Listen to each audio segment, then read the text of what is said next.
Howdy from a Sunday morning in beautiful, I think, recently sprayed sunny southeast Queensland. Having a bit of a look at the skies, it certainly looks like overnight we've copped a couple. Oh yes, and there's one actually going over the top of me, over my right shoulder as we speak. So I guess we're going to get a little rain in the not too distant future, or at least people maybe in the northern rivers and further south into northern and central New South Wales going to get hit again too, because if they're spraying here, they're mixing it, and judging by what I'm looking at here in front of me, that's what they've been doing out here for a little while. How's your Sunday going? Bit of a rare chat for Sunday morning. I figured I might owe you one or two, so here we are. I'm on a little drive down to the Gold Coast to meet up with some people who have already completed, I suspect, Stand in the Park this morning, but there is another get-together following that, and I'm taking a camera or two down. We'll see if we can't catch up with a few people and see what they have to say. It's been on my mind, this social media ban, because I've been pretty adamant right from the outset. I would be amazed if it actually comes off, for a variety of reasons. But I think the Labor government are going to really stick to their guns. Hello everybody. Oh, you can hear me, which is great. These microphone things work well, don't they? Clear skies in Canberra. Oh, well, there you go.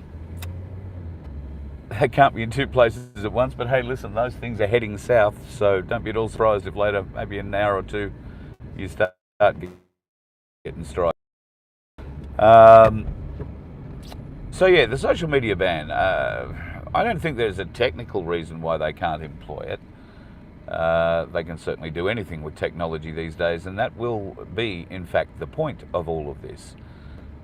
I think that while the government will go through with this and try and make the big tech companies conform to, the big tech companies have indicated overnight pretty much how they're going to handle this.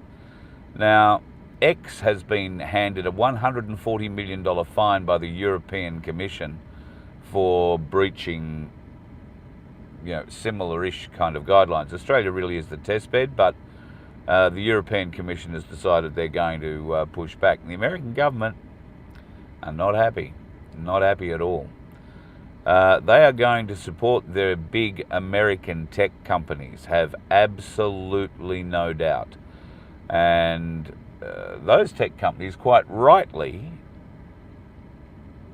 should be able to access all those markets. Yes, there needs to be regulation. Yes, there needs to be constraint. But I would put this to you: by banning kids under 16 from social media, all you're going to do is drive their communications underground. There are already other apps available, and I don't know if I can mention it or not, because apparently I may not necessarily, because I've lost two channels. The Voice of Freedom channel and Voice of Freedom have been suspended.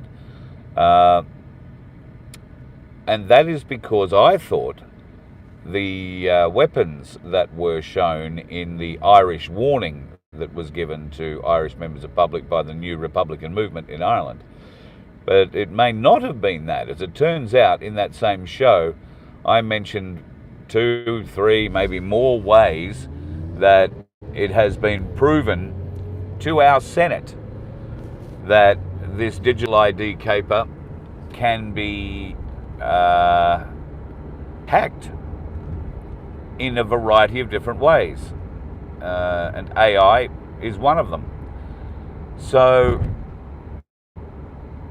they're just going to drive these kids' communications underground. There is another app out that's named after a popular drink, if you like. It starts with L, ends with Aid. May have a Mon in the middle there somewhere. It's where they're flocking to. Now, apparently that too is going to be added to the list. And, as the kids find these new pieces of technology and whatnot, then they will no doubt go underground. And so too will the pedophiles and the groomers that chase them online in these spots now. But you'll notice that all the talk about why we're doing this to save our kids isn't about online grooming. It isn't about the pedophiles. It's about the supposed bullying, and, well, I'm sure there is bullying. It's not supposed at all. And there have been demonstrated suicides of kids who just haven't been able to put up with it. I would argue this is not necessarily the entire realm of the social media companies to monitor. I would argue that parents have a significant responsibility in maintaining the mental health of their child and giving them the skills to deal with these sorts of things.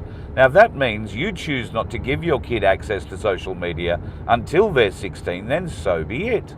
That'll mean you'll have a lot of interesting conversations around your table, probably from about the age 10, where they find their friends are able to access different bits and pieces. You'll also find that you'll be encouraged, it'll be made very easy to make sure that you are part of these sorts of services, because, you know, as awful as it sounds, the screen has become a babysitter for many parents. And with a screen, has it come back to life, I wonder? No, it hasn't.